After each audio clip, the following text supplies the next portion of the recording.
Sir, one word that describes your leadership style currently. My leadership style is transformational. I want to change things. It's not like I do not allow even my residents to call me sir. Sir is very British and colonial. Right. They can address me Dr. Sarin and even Yogesh, but they should hold me in their hearts with respect. Sir, one biggest strength as a leader and one weakness which you are working on. Yeah, so my strength lies in my consistency. One weakness still in progress is that I'm learning to pause. I'm learning to slow down before solving everything. One of the people when I was young had described me. He is one of those people who will be sitting in seat 23 in the aircraft, but like to get out of the aircraft number one. What biggest leadership myth? Leadership myth is that the leaders must always be visible. They want to be on every stage. They want to have every oration. Right, Ask right. them, what will you like to speak? They say anything in pediatric surgery. How could be anybody everything in pediatric surgery? So real leadership is often invisible. You Right.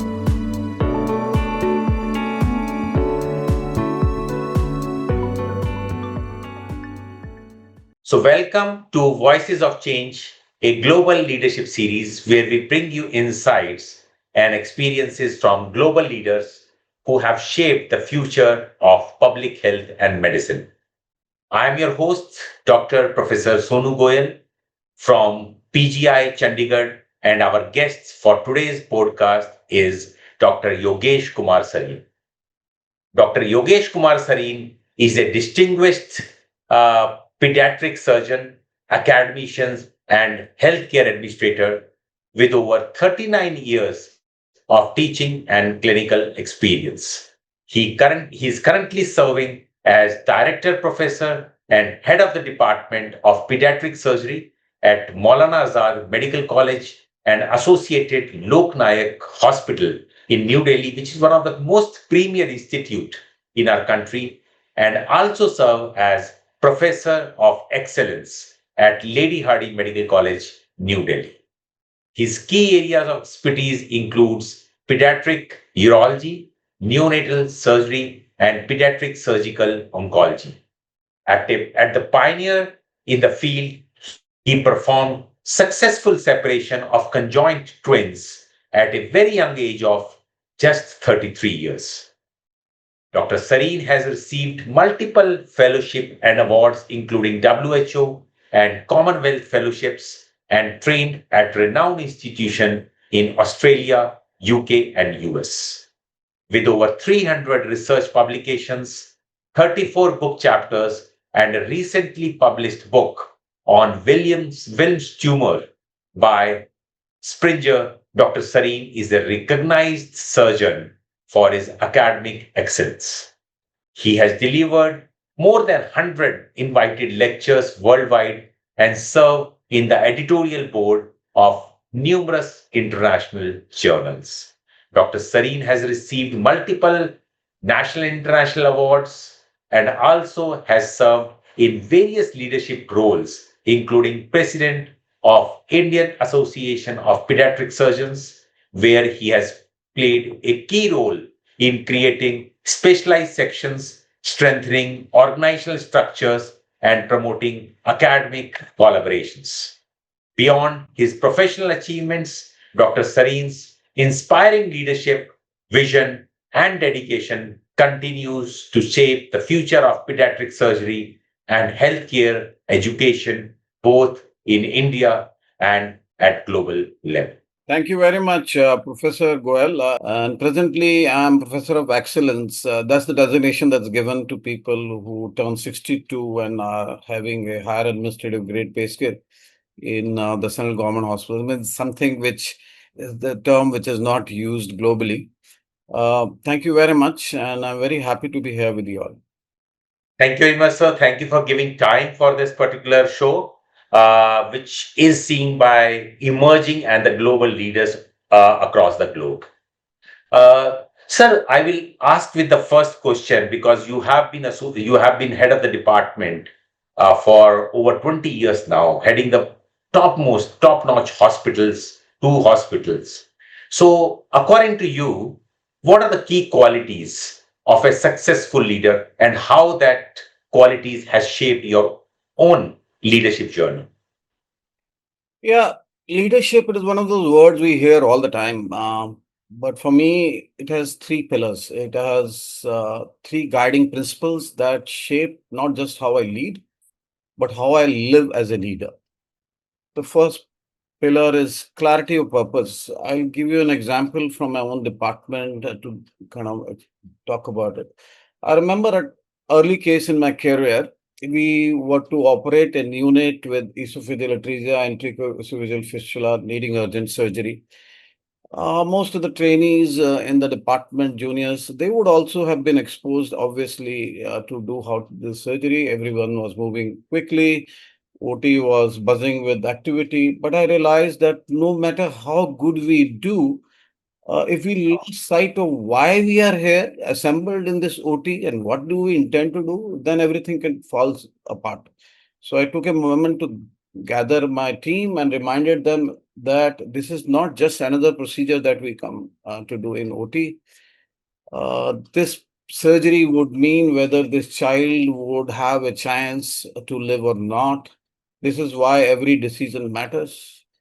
So we would do everything to save this baby. These two, three lines were very inspirational. Everything changed after that because they knew why they're here. They're here to save a life of a very speechless unit. So the second pillar is ethical consistency. Now, we all surgeons have, we love to operate and love to operate big and even brag about it. But then, during a complex operation, I realized that if we would do the entire surgery, all the steps in one go, probably this child may have land up having morbidity or even mortality. So I kind of decided that no, we should stage this surgery. We should come back again, maybe, and do the rest of the surgery later. So I told my team, we will wait safety first. When they see me as a leader taking such kind of decisions often, that kind of ethical decisions that I make on the OT table, they will be watching you and will be emulating you one day. And trust that you're building, it would save lives even long after I'm gone. The third pillar is empathy in action. For me, it is one of the most important things when you are a leader and having a team to work with. So, again, I'll take an example from OT. I am there in OT and watching a young trainee operating, and he is hesitating in a particular step, etc. So I just leaned over and told him that I'm here. I'm here to help you whenever you need it. Go slow, no issues. We can wait. We and this just puts in a lot of confidence in this man that I'm not being judged. I'm being trained. I'm being so he did all that surgery fantastically well. So just saying those few words kind of changed the whole thing. This is the psychological safety that I gave by those words did wonders to this performance of this boy, and it turns fear into a growth and hesitation into confidence. So over the time, I realized the heart of leadership is not in the visible decisions that we make. It is in the invisible frameworks that we create, the norms, the SOPs, the work culture, the trust that allows people to flourish. So the team has to learn how to, collaborate, how to work together. And these are the things which will percolate from the man on the top. So a good leader create systems. These are the SOPs I was talking about. But a great leader, it will create successors. So once you're gone, we all are going to eventually retire. Somebody should take over the baton and do the things in the same emphatic way ahead. So Right. the great leaders would create successors who would carry on the job. So it's about how you empower people, how you culture your department, what is the legacy you leave. in how others grow, how they succeed and lead in turn. So you being a leader is one thing, but you creating more leaders to go and work elsewhere and to kind of contribute to this country and the world at large, that is more important. So leadership is not an authority, it's a stewardship, how you create conditions for others to flourish. So I'm very proud to say that as of today, uh, many centers, the new aims that have come up, have head of the departments who have been my students in the past. Wonderful, sir. Wonderful. I think you have spoken very empathetic and emphatic lines, basically, that good leaders create systems. I think that is also very important, creating a system, but great leaders create successors. And I think if you create those successors like you, then I think the systems are always in place and it is sustainable. It is going to be in long run. So One of wonderful, sir. my first MCH resident of Dr. Arvind Sinha, as of today, is executive director of AIMS Kalyani. How proud one could feel about it. Leave aside my own whatever achievements, but when you see your own students flourishing and going to the such high posts, you feel good. And I'm Right, sure right. what they learned during the stay with us, they will deliver the same. Wonderful, sir. So, sir, because you have been there again for so long, so every leader faces challenges almost on the daily basis. Some challenges are small, petty, which every day one leader faces, and some challenges are really big. So, how you walk and how you navigate those type of situations? Yes, such intense moments always come, and especially in a surgical line like pediatric surgery, where we operate even 800 grammar patient who has had esophageal atresia and tracheostomy fistula. So surgeries are complex. The timings are definitely long, and you are trying to work with a young team of trainees, the residents who may not have had any exposure of pediatric surgery before they landed up in your department. So some days the surgical load is really too high, and there is frustration, there is anxiety, excitement, and of course, huge expectations by the parents and all others around. So, what do you think at that given time? You think, okay, I just need to push them a little more and finish the list of these 12 patients that we have posted. It's just a little more. So what if they miss their lunch, or so what if they don't have a coffee break in between? But here's what that hit me. It was not the work that was breaking people down. Um, it was something else which I worked out. So, although while doing my MBA from FMS New Delhi, I had worked on burnout in doctors, a thesis on that. But it was new for me to, read and analyze why my trainee doctors were kind of pushed towards the burnout and all that. And then when I realized that it is not important just to do surgeries back to back, it is also very, very important to take care of the people who are working with you in the team. And so something happened. This challenge kind of had to make me think, and then I shifted from managing tasks to managing people. So instead of asking how many cases have you finished, or where are we and now at 3 p.m., when are we going to finish at OT at 4 p.m., now I would ask them, are you okay? We have finished so many, few left. uh, if any one of you want to have a break, please have those breaks. So investing in their emotional safety now became very, very important to me. And yes, of course, when you work with this team, skills matter, and each team member may not have the same level of skill. Results matter, but what matters is the humane side. It took me some time to kind of realize this and move on to a different way of leadership. You need to have a growth that is sustainable, but only if the humanity is at the very core of it. Technical skills builds competence, and emotional connection builds commitment. but you need to have both technical Mm. as well as emotional connection. If that alignment is there, if there is a shared purpose, success is not too far away. Right, right. Wonderful, sir. I think I really like, again, the thing is about managing people is more important than managing tasks. And you said that sometimes if you manage the people in a very right way, so the tasks are being managed. So I think that is really, really very important. And investment in the emotional safety. I think emotional safety, so that is really important, which we normally forget sometimes in day-to-day course. And we always think that the work, we need to finish the work. I I was think, in a international conference once in Germany, and suddenly one gentleman went to the stage and mentioned my name. I didn't even recognize him then, And then he says, "I'm so and so.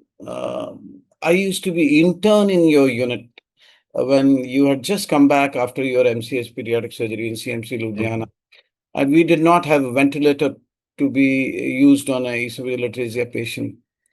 And you made a roster for the doctors to sit in ambu. You will not trust a relative to do that.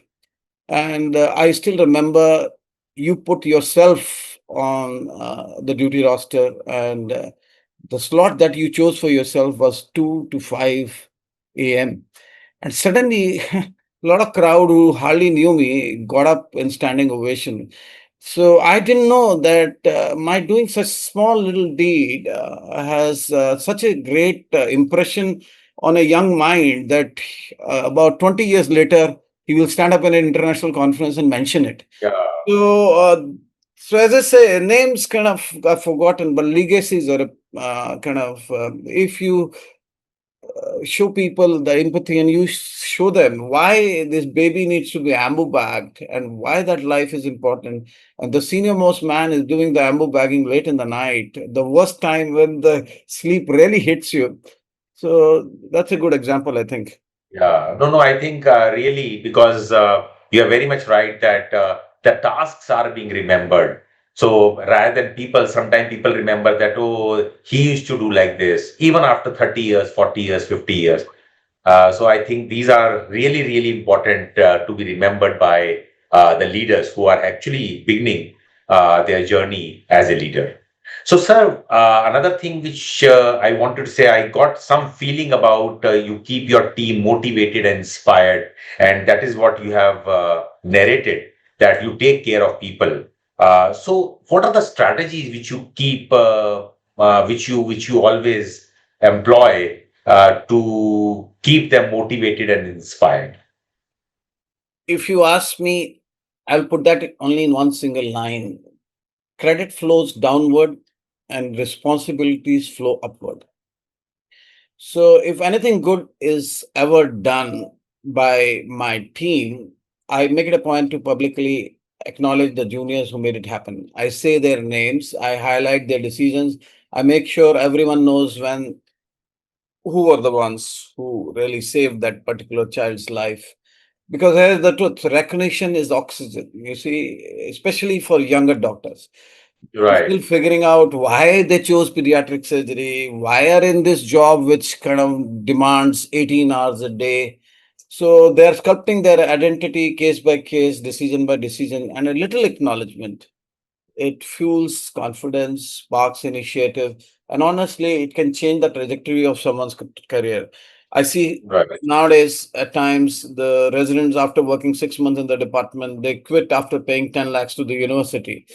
But here, if they could be motivated and they realize that, why they should be pediatric surgeons, Yeah, you don't need a motivational speech. You don't need to give them fancy treats. No posters on the wall. No that corporate thing, employee of the month. Nothing builds trust like this. But right. on daily basis, you pat their back and give them, their recognition which they deserve. And action speaks louder than words. Baat karne se, Mm. you got to tell them, and you got to make sure. And then they suddenly the second years will start teaching the first years. What I'm saying is that actions would speak louder than words. You must recognize them. Once you kind of, they should not fear that of their mistakes. They should rather, have confidence that somebody is there to kind of help you out. Yeah, Culture yeah. shifts. The whole work culture kind of changes. And then you'll realize without telling them, a third year will teach a second year, and second year will teach a first year. And Mm, ripple effect, and it's a magic. So, but there's a flip side. We can't save every child. We have morbidities also. But whenever such a thing happens, I don't point fingers at a particular person. I would call that person in my chamber and tell him, you did not do this at this time. But publicly, I will take the entire responsibility on my own self because I'm the one who was mm. the Leading the team. leader there. So, yeah, so privately, we could tell them that what could have done differently, what could have done, but not in front of others. So, whenever things go wrong, they are mine. Whenever things go right, it is theirs. So, by this, you lift everyone around you, and I think that's the most important strategy that I employ. Right, right. Wonderful, sir. Wonderful. Sir, I think in the entire journey of being a leader and taking decisions almost on the hourly basis or even before, sometimes we have to take some tough decisions because that is really important for a leader. Every time we cannot be good to everyone, but sometimes we need to be tough for this. So, how you make those decisions in the team, and how do you approach resolution and decision making, and in the way that it also maintains that trust. Yeah. So, conflict in medicine, this is something we may face. The interesting part is it usually doesn't begin with disagreement of for facts or opinions. It arises more with the intention. We need to understand what a person has done, what was his intention behind. So, different people can want the same outcome, say best for the patient, but how they get there, the priorities they establish, and how they perceive task, there where conflicts quietly sneaks in. So every time I start, I make sure to clarify my intentions. As I said, clarity is the first pillar that I had talked about. So I will tell whenever they're going to do a difficult surgery that we all want this child to survive and do well. From there, let us align. So this is a simple statement. Otherwise, but it changes the atmosphere in the room. It reminds everyone that the patient is the focus, not our Hmm. egos, not our preferences. At times, you have to step down and do stage procedure.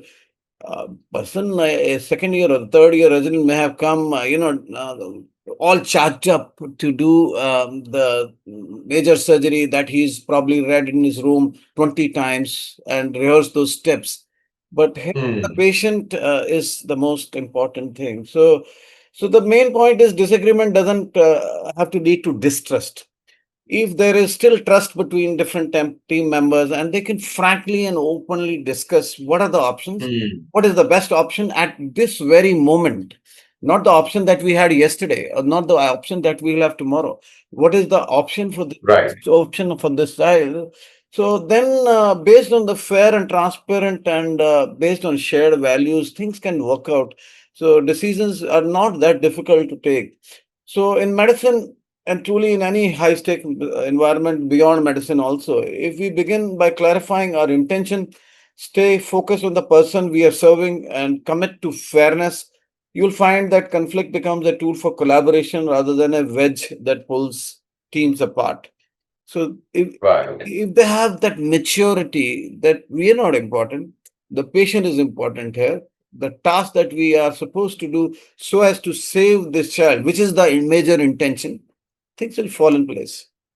Right, right. I think fair and transparency to all, and neutral behavior to all, same type of behavior to all. Sometimes maintains that type of trust. If we are biased towards someone, I think then people Yeah, think about, this biasness has to go. This yeah. biasness as per gender, as per where they were trained before.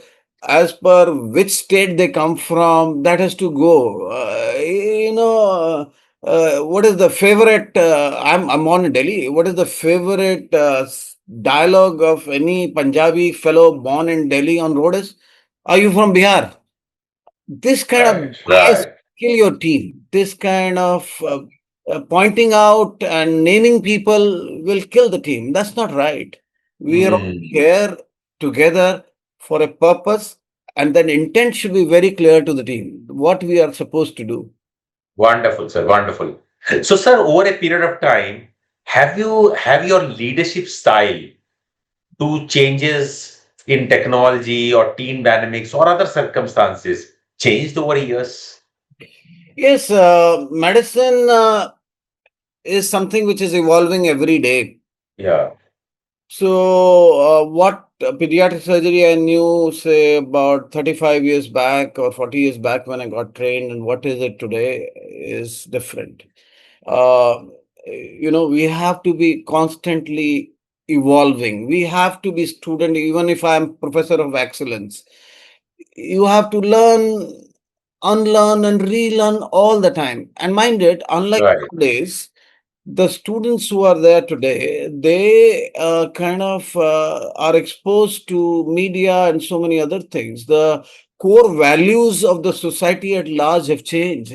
They would not hesitate to question you. At 40 years back, I would have hesitate to question my teacher about a particular thing. Now they won't. Right. So Right. you need to not only upgrade your skills and knowledge all the time, but you also need to understand that the leadership skills also have changed. If your ego is so fragile that it's going to be hurt because somebody casted an aspiration or your decision, then it's not right.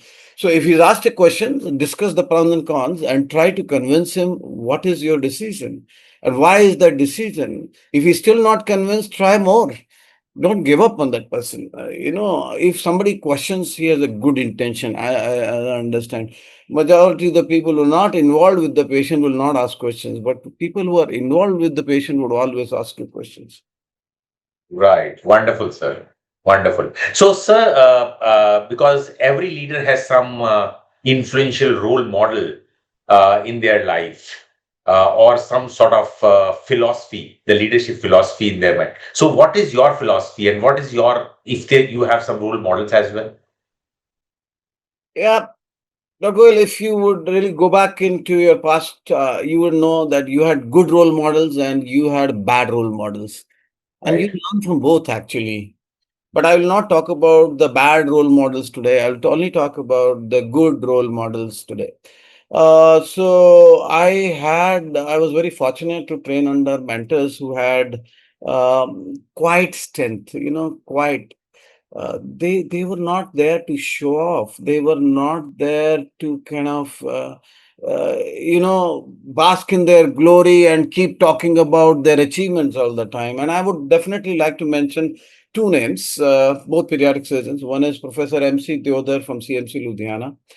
The gentleman, even after his retirement at age of 90 years, was still working in a mission hospital in a very tribal area of Madhya Pradesh.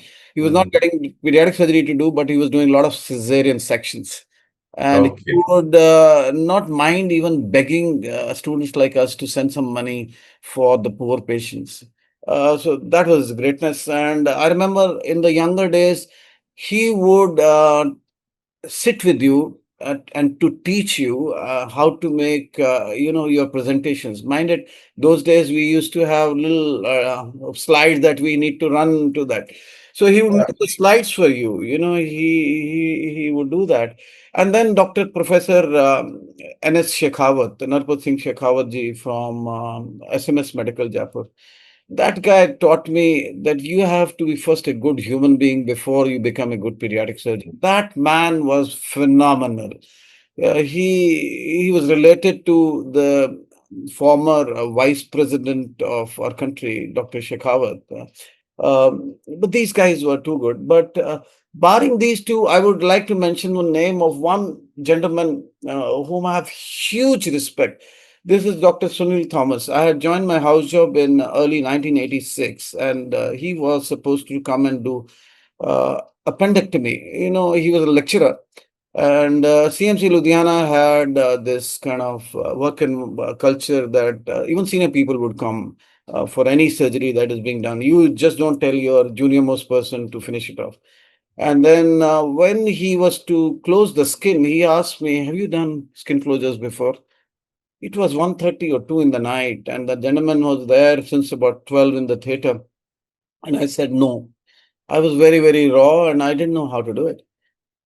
My first suture, he kind of okayed it in 50-second attempt. I was crying. I knew my incompetencies, but this man wouldn't give up on me. How to hold the needle holder in your hand, where to hold the needle right in the middle, how to enter, what angle you should enter the needle into the skin, how do you rotate your wrist to come out of the other side of the skin incision. These are not written in the books. I see most of my colleagues, Right, professors, they don't know how to do it. I was taught at 2 in the night. The gentleman who needed to probably go back and sleep was spending his time and mentoring me how to put my skin suture. So I do that till date. Even if my right, professor who's not worked with me has come from other institution, I'll stand by him or her and tell her the same. Not in a very authoritative tone, but in a very, very friendly tone, so that he doesn't feel, bad about it, but still right, wants what is the best, which is not being taught now. Especially so when MIS has come, a lot of people don't believe in doing open surgeries and they don't know how to do open surgeries. right. Suppose we have to work in tier three cities where all those things are not available, then we need to know how to do open surgeries as well. So, Correct, so correct. these guys have been great teachers and they taught us that they don't want to create replicas, they want to create your best original. I don't want that the next person on should become another Dr. Sarin, speak in that manner, work in that manner. But I want to bring out the best in that person so he becomes the best original. And of course, remember my legacy and also remembers that he or she has to leave legacy for the next generations to come. So keep talking to your residents. Every small conversations, thousands of them, would eventually shape ideas, shape character, shape futures of this world. So that's very, very important. So Wonderful, sir. I think So I think that I was handed over a baton and I have handed over the baton to my next colleagues. right, right, right. No, sir, I think you have acquired the traits of leadership from different people, and I think these are very important traits that one should not be very showing off of being a leader. I think people are good enough to judge a person. Like these are some good qualities which that person have. You don't have to one don't have to show off, and one No, has to be it comes in everybody's life. yeah, I studied in a government school, and when I joined medical school, I couldn't speak good English. right, And now I go to places like Boston Children's Hospital and teach their students. This right. transition can come if you had good leaders, teachers to teach you. And eventually, there is a goodness within every individual whom he can sharpen and reach that level. So nothing is Right. unachievable. Right, right. And I have seen that a passion in you and passion in your teachers as well, which you have narrated through an incident that this is how at 2 a.m. I think they want you to learn a skin suture so perfectly. So I think that that passion in whatever you are doing and be a good human being, I think make you a very good leader. So, sir, towards the end, I would like to ask you about the challenges which leaders face in today's world. So, what are those challenges and what do you advise young leaders? You see, we are surrounded by information. Most of us got laptops on and mobiles on all the time, their reels and their YouTubes and whatnot. So people kind of constantly they are pulled to. I mean, it's not that they are programmed like that, but because of this media, information, technology, they are pulled to compare themselves to others, and so-called rat race we talk about. So, my advice is, please build depth. No noise. Noise is not required. Leadership isn't a social media movement. Leadership is not a headline. Leadership is not a viral post. It's not being seen in the right place at the right time. It's not that you need to be invited for oration in every conference that may happen. In principle, what is important is that you stay authentic, you stay ethical, you stay consistent, even when no one is watching. Leadership will eventually find you. The awards will actually look for you. You don't need to work on that. So stop chasing the noise, focus on depth, focus on impact, do the work that matters. The rest will follow. Whatever is destined for you, if I mean, I'm a little spiritual also, whatever is destined for you is going to come to you. But you work on your karmas, you work on your intentions. That's all. Right. Oh, wonderful, sir. I think a leader has to be authentic, transparent, and ethical, and also consistent and passionate towards what that person is doing. And I think the team will learn from that leader, and all those awards, all those accolades, I think fall automatically. You have So very rightly said, tell sir. me, Dr. Goel, you just about know me as Dr. Sarin, Professor of Excellence, right? Do you know what is in my CV? If I not sent you my brief resume, you would know maybe he's a good pediatric surgeon, nothing Right, beyond. So whatever is there in my CV is for my own self. It is not for the world to know. Your right, behavior to others, your work when it is, I mean, a poor patient comes, they don't even have 5 rupees in your pocket, and you need to do a major surgery, and you need to do every possible effort. You go out of the way to get medicines if they are not available in the hospital. You even call right, up your donor friends and say, "Ya thoda paisa dena. We have to save the child." That is important. Rest, what right, is in CV is with you. It's going to die with you. Whatever right. legacy that you have done would remembered. Very well said, sir. Very well said. And so now it is time for some rapid fire questions in one word or a sentence or so. Sir, one word that describes your leadership style currently. My leadership style is transformational. I want to change things. It's not like I do not allow even my residents to call me sir. Sir is very British and colonial. Right. They can address me Dr. Sareen and even Yogesh, but they should hold me in their hearts with respect. So I'm trying to transform. I don't know how much I'll succeed. Wow. A leader you admire the most. There's no particular leader I will name. Again, I don't believe in titles and names, but anyone who leads without ego and shows empathy to his team is the leader I admire. Okay, wonderful. Sir, one biggest strength as a leader and one weakness which you are working on. Yeah, so my strength lies in my consistency. I have not changed in my values. And one weakness still in progress is that I'm learning to pause. I'm learning to slow down before solving everything. I used to be very, very impatient person. One of the people when I was young had described me. He is one of those people who will be sitting in seat 23 in the aircraft, but like to get out of the aircraft number one. So I've realized after many years what words those meant, and so I'm slowing down. Wonderful, sir. Wonderful. Sir, any book or a movement that changed the way you lead?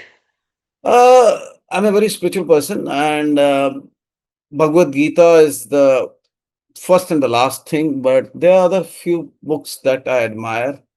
One is The Seven Habits of High Effective People by Stephen Covey. Yeah, I really love that book as well. Yeah. Then Man's Stretch for Meaning by Viktor Frankl. Then 48 Laws of Power by Robert Greene. Start with Why by Simon Sinek. So Yeah, yeah, that's very books, good book. I mean, if you are into administration, if you are into leadership roles, you should go through them. You may not agree to everything, but Yeah, the biggest teacher I think in this world, has been Krishna. There is no doubt. Right. Right. I totally agree, sir. 100%. Without a doubt. Uh, Sir, what biggest leadership myth? Leadership myth is that the leaders must always be visible. They want to be on every stage. They want to have every oration. If Right. you ask Right. them, what will you like to speak? They say anything in pediatric surgery. How could be anybody everything in pediatric surgery? So real leadership is often invisible. You Right. create people who are going to lead. That's your most important. So myth is that you have to be everywhere. You don't need to be everywhere. Wonderful, sir. Only In God tough, can be omnipresent. We can't be omnipresent. yeah, yeah, exactly, sir. In tough days, what motivates you to continue as a leader, sir? In tough The moments. faith that tomorrow's doctor is watching me and learning from me and is going to be a great doctor himself. Great. Any quote or mantra you want to quote hereby, sir? Yeah, because I'm a surgeon, there's something which I have even put up as a poster. Leave your ego at the OT door. Don't bring it in. Ah, very good, sir. Wonderful. And what about your work-life balance, sir? Personal life, professional life? I don't believe in this word balance. I believe in the word integration, work life integration. So there are a lot of people who kind of, if you want to achieve something, you'll have to compromise a little on your personal life, no doubt Right. about it. So, but if Yeah. you can integrate the two rather than keeping them as two separate containers, that would be better. Integrate their life with your work. Wonderful, sir. One of the previous speaker in this podcast series also said the same thing. We need to integrate both of the things. Yeah. The Japanese prime minister who's taken over just a couple of days The back. lady, yeah, She said there's nothing like work life balance. In Japanese life, the way we have risen, we have to work, work, work. I would not totally agree with her. And so many other people have also. Shah Rukh Khan from Bollywood has said that yeah, work, work, work. yeah, You can't do work, work, work. But I yeah, tell you what I used to do in CMC Ludhiana. We used to be all there, including me, at 7 a.m. in the ward, and we'll finish the work by 7 p.m. And from 7 p.m. onwards till 12 in the night, we'll party. I'm a yeah. teetotaler, but people were allowed to drink if they want to drink. So we will work 12 hours non-stop and then enjoy next 4 5 hours non-stop. So that's Wonderful, wonderful. I think that's a very good thing to motivate people as well because they also want to enjoy that fruit of the thing which they have, I think, done for the entire day. So one skill, I think you have narrated a lot of skills in a leadership. One skill every leader must master. listening. Your ears are the most important part of your body. Yeah, wonderful. I think that's Unless the core. you, unless you hear what people are going through, you cannot be empathetic. There are Exactly, nothing. I mean, exactly. I used to get very angry if you are even 5 minutes late to theater in CMC Ludhiana. It has to be 8 o'clock cutting time. But you never know that person that day may have had some bad news at home. So Right, right, hear and then talk. right. Wonderful. And what the most difficult part of being a leader? Letting go of yourself. That is very important. You keep controlling people. The point is that you need to motivate and make them understand. Tell your intentions, but don't control them. Tell you what you want out of a particular project or a particular patient, but don't control them. Don't watch over them and criticize them all the time. That's not right. Wonderful. And one value you would like to teach young leaders? It's dignity for self and others. Dignity, self dignity, as well as dignity for every Uh, stakeholder, whether Right, right, now right. a very Nirdhan person, no, don't. Sudamas were, Krishna kind of valued them. So dignity for yourself and dignity for all others. Very good, sir. Sir, your team, any one word which your team would like to describe you if you know about it? Yes, available.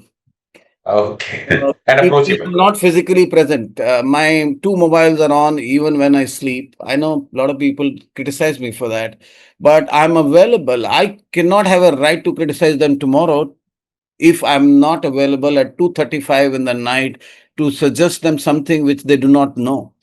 Wow. And last, sir, what is success in your words? I have mentioned this before. You It's have. a legacy. When your trainee does better than you and you feel proud and not threatened by him or her, that's your success. Like I will give you an example. Both Dr. Arvind Sinha and myself, we were vying for the same ED post in New Ames. He got it, I didn't. But that's my success. I mean, Yeah. that boy, he behaves like my son even today. If anything goes wrong or anything he has to ask for suggestion, he'll call me up. So I'm very proud that I've left a legacy of good people ahead. Wonderful, sir. Wonderful. I think it was really wonderful to listen to you in this podcast series, and you have frankly put your opinion. And I think a few things which I got from this podcast, in fact, a lot of things, but just to summarize that if you are a leader, you need to clarify your purpose, why we are here, and you have to be consistent, you have to be ethical, and you have to be empathetic as well, and people around you should be able to trust, and you should be able to back your colleagues. And I think multiple times you have said that you should lead your successors like you, or even more better than you. I think that have a great leader. And sometimes you have to have when you manage the people, if you are able to manage the people through trust, through empathy, you are able to manage the tasks which are there. So I think investment in their emotional safety, I really like these words. I think that is really, really important.